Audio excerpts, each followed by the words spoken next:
overarching feminist themes of religion, beauty, labor, and with touches of musical theatre and also disability, primarily in women. And we'll be comparing it with regional dynamics of India and West, specifically in England. So for this podcast, we have Isabelle and Emma with us from Liverpool Hope University. So Emma, I would like to ask you, you work in primary education and that's your main interest, right? Yes. So tell us more that why you got invested in primary education. So I'm in my second year in university, so I've only got this year left and then next year. And it's just always like a career that I've always wanted to do. I feel like I can work really well with children, and I also just want to work as well within education, ensuring that everyone gets a fair education and that's done to the best advantage essentially. Yeah. And you mentioned that you're Catholic, right? And it was compulsory to 5th level, to 5th class, to have religion incorporated in your education system. How do you feel about that? So the primary school I went to was a Catholic-based primary school, and then so was my secondary. So in secondary school, you have to do 5 years, and then you have an optional 2 years to do after that. But for the first 5 years, like there's no option to do religion. You have to do it as a subject for your GCSEs. And then I chose as well optionally on top of that to do it for my A-levels the extra 2 years. So I decided to do that because religion is something in my family that is very much like incorporated in a sense, with like celebrations and things like that. So I thought that I would do it for A-level just to get a more deeper understanding of it, and as well as like it would be useful in a sense for teaching as well, because as I go on in my career I prefer to teach in Catholic schools, so having it for an A-level would be very much like an advantage. Yeah, I feel, but in terms of saying religion and feminism, I think in largely Indian context we have these,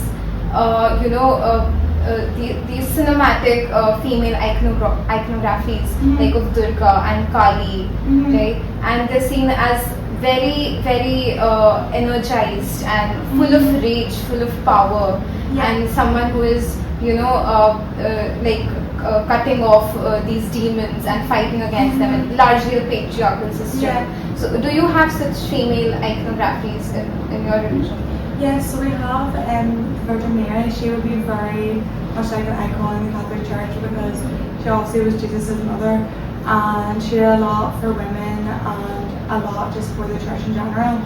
And then we would have there's a lot of saints, so like Saint Bridget, and then there's also like Mother Teresa, and do a lot of work with charities and things like that for children in disadvantaged areas. So there's lots of women and like nuns and things like that, and have helped women like throughout the years. So you also mentioned you're interested in feminism and beauty standards. Yeah. So what do you think of beauty standards that are largely different from India and then back home in England? Yeah. So since I visited India, like the first thing I noticed was all the bright colours and like all the amazing outfits that everyone's wearing. And compared to home, like in England, I would say that like at home it's very much like the lamb and like basic outfits, like there's just not much going on. Even with like jewelry, like your necklace is gorgeous, like it's so detailed and everything. Whereas home it's very much, I wouldn't say things would have much as detail to them. Like there's just a lot more like excitement to the eye whenever you look at like Indian culture within like fashion and things like that. Whereas home it changes a lot with trends and things, but it's very much bland, I would say, like not to insult our fashion or anything, but there's not much going on. So I get that because in India we have such a rich culture, right? So I feel people, I mean, since you're very young, we're on with jewelries and like these rich embroidered clothes and everything. Yeah. I think that has permeated to some level in England, I feel. But what do you think about fast fashion and trends? I think with like the influence of social media, things can change a lot. Say for example, a specific celebrity has wore a different outfit with a different pattern, a lot of people will jump on that, wear it for a couple of weeks, and then it's just completely disregarded. Like sometimes people wouldn't even like recycle the clothing, they just would throw it out. Like it's not given to charity shops, it's not sold second-handly, and then that is obviously creating a lot of waste, and like obviously it's not recycled properly or anything. So I think that is a big issue in the UK, but a lot of people have started to like catch on in a sense to it and are trying to make changes to that. and be more resourceful on things. Whereas compared to India, like I would say all the things is like reused in a sense. It's not really like it's worn for a long time because it's not fast fashion. It's like all the same kind of. Do you know what I mean? Like, Yes, I do understand that, because I mean I see fast fashion here in India as well, and Delhi being a metropolitan city. But back home, so I'm from Kanpur, and there are fast fashion trends. But then the question is that there's also class divide, right?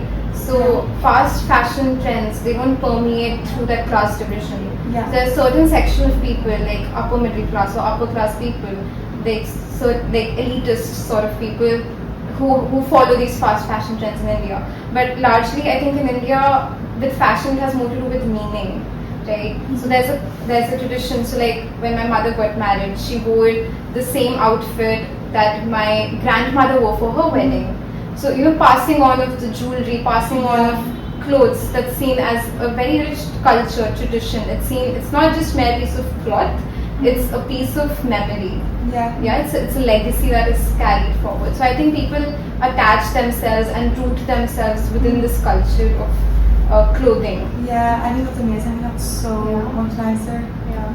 So also you want to speak about rural women, right? So what do you think about that? With regards to like women in rural areas and things, I think with feminism it's harder very much for career driven and things like that.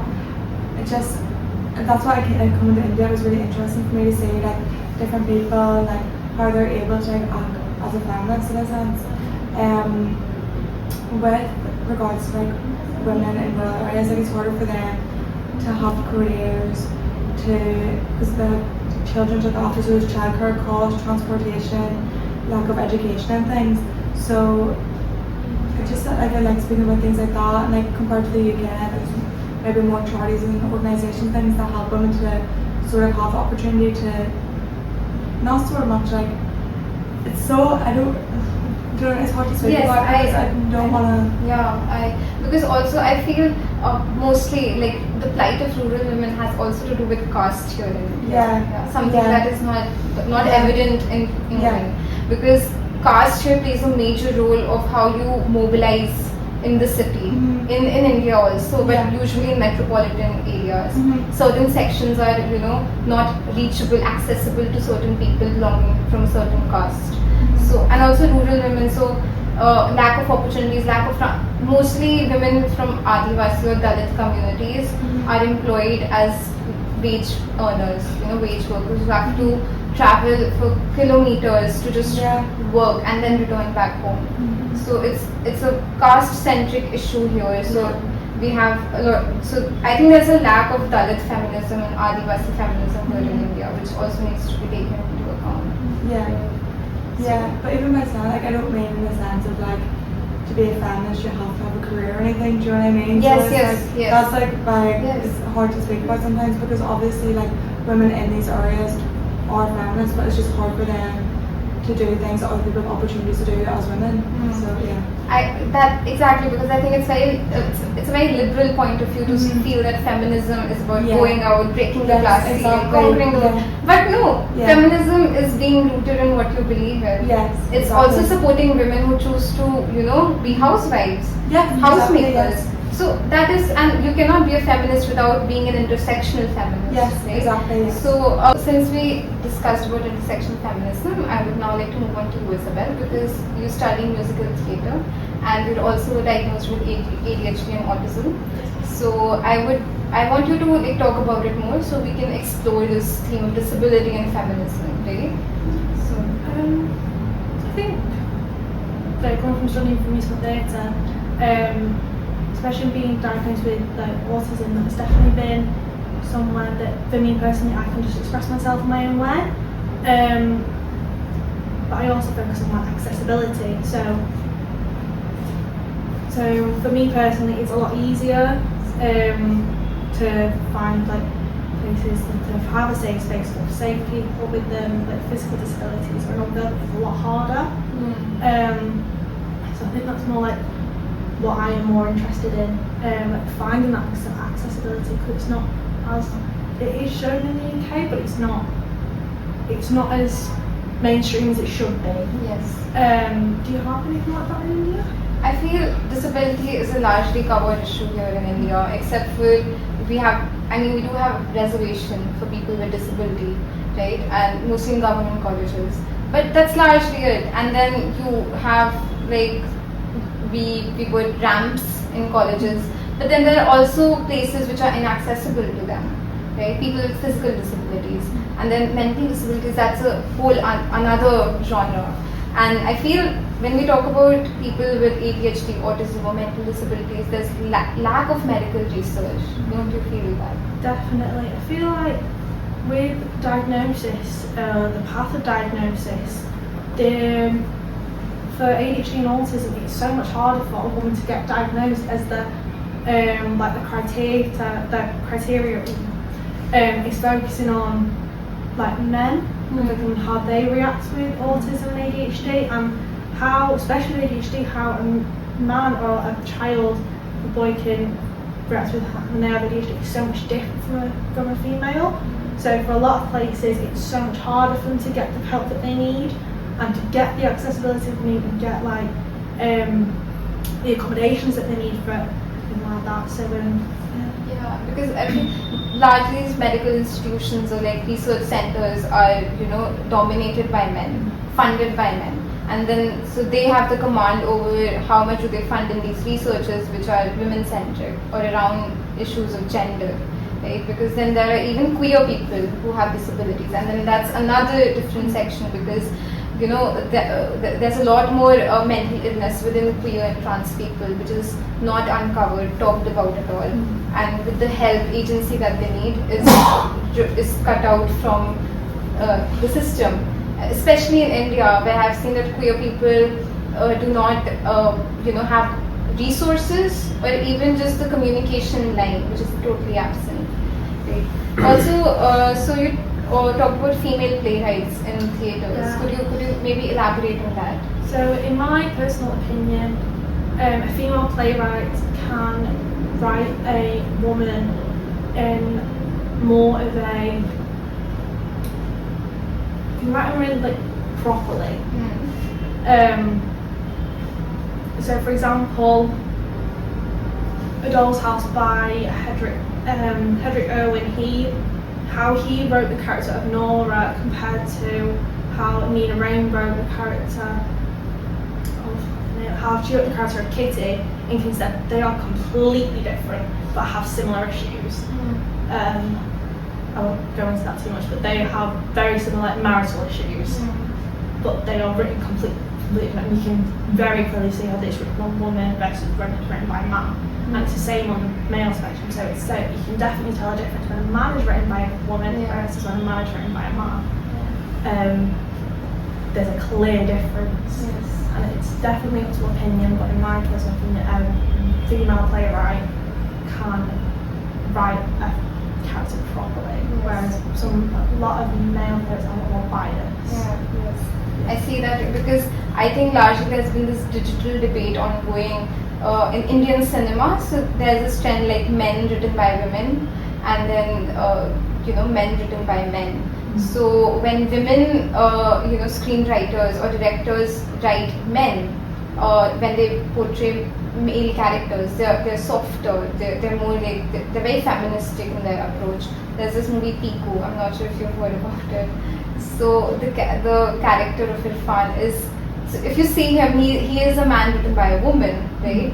And then you see movies like Kabir Singh or Animal, and then there's like men written by men who are like angry, violent, and misogynistic, and hurting women physically, and that influences a very large crowd, especially uneducated crowd in India. You have these people who are not aware about that dichotomy that goes on between gender, violence, and cinema, and then they just inflict that.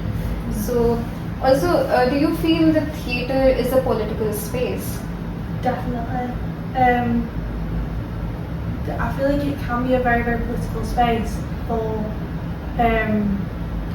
I'd say a certain age.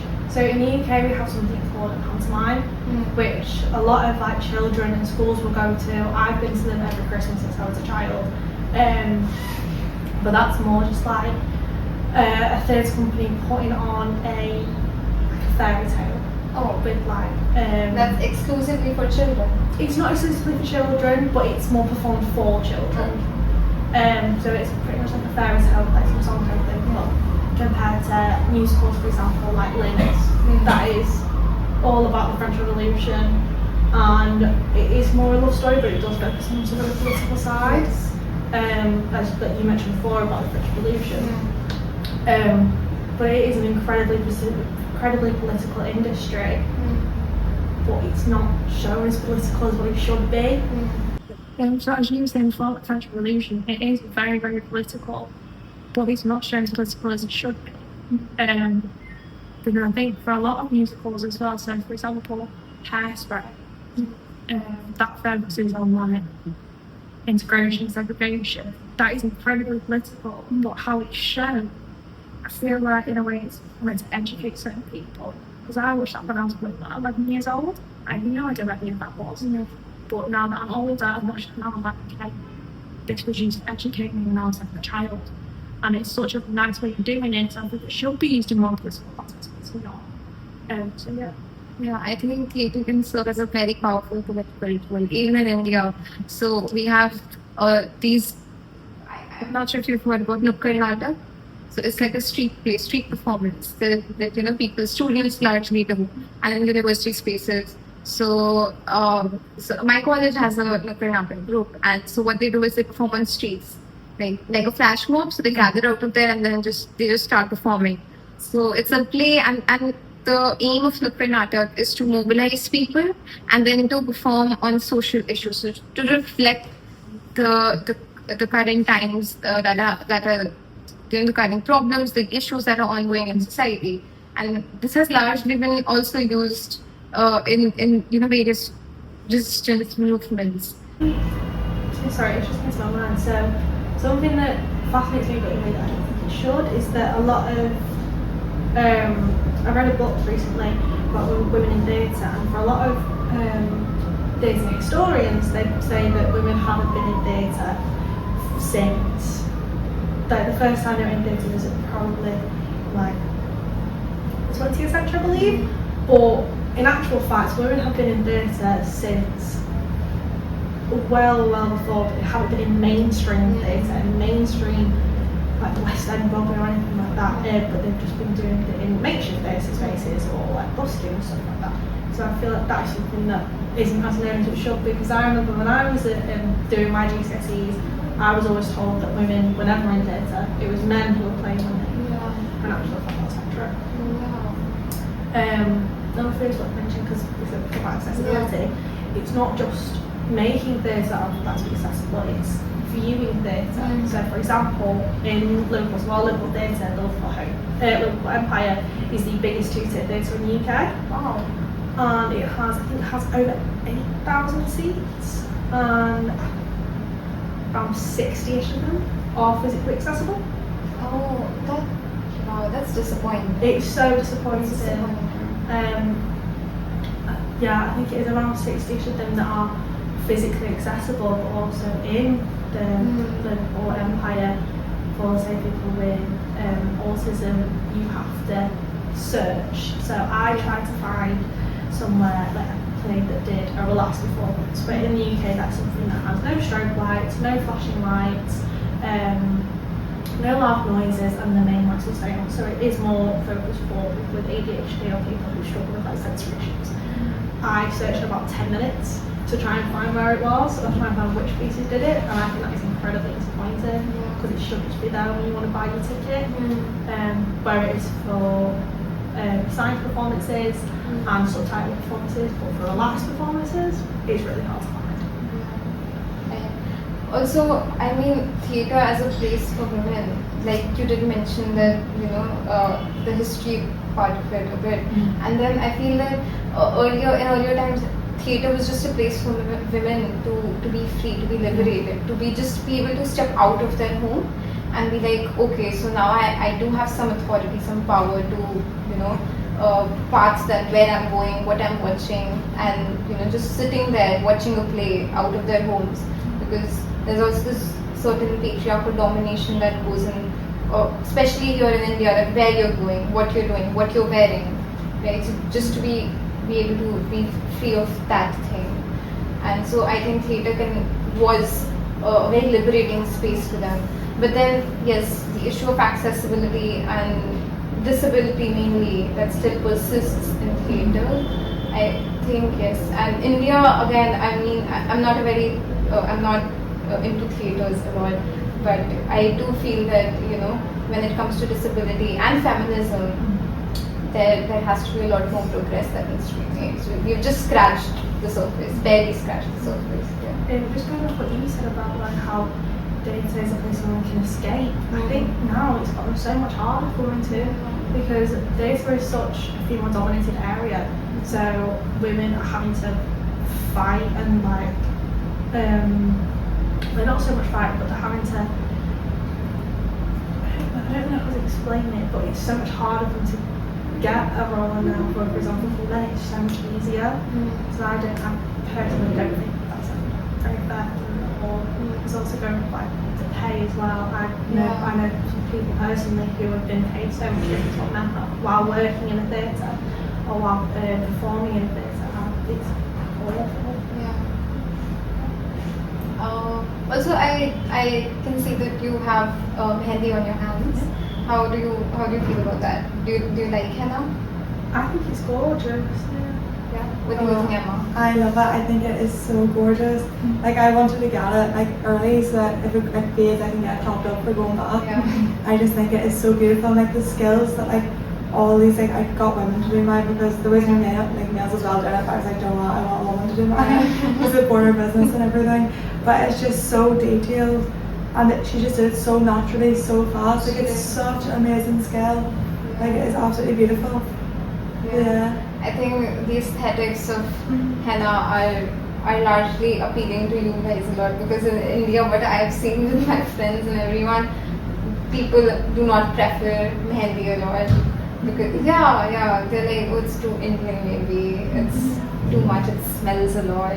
So do you not like it? I love it. So every Diwali, Yeah. I get henna with my sister. Oh, that's really nice. Yeah, we do. And also it's like a tradition in our weddings and everything, and Yeah. festivities. Yeah. So we do get mehndi, especially the bride and then the groom as well.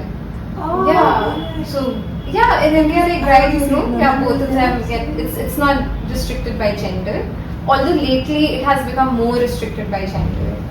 Yeah, because then it's like the aesthetics of henna are too feminine for men. Yeah. So it's like that it kind of harms them, harms their ego. Yeah, that's the same I suppose at home with makeup. Like men wouldn't really wear makeup much because it's seen as like very feminine and they don't want it to like maybe affect their masculinity, I suppose. And getting your nails done as well. Yeah, getting their nails done. I feel like more recently men have started maybe getting their nails done.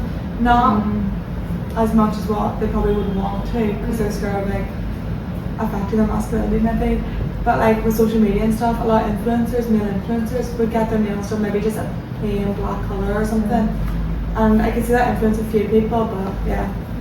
Yes, I think it's been wonderful talking to you and getting like such a global perspective on things, because I feel there's still a lot more progress that we need to make in England and in India respectively. Also the regional dynamics that is there needs to be explored a lot. Yeah. Thank you so much for the opportunity. It's been so lovely to meet you. And thank you so much for having us. Yeah, thank you. Thank you so much.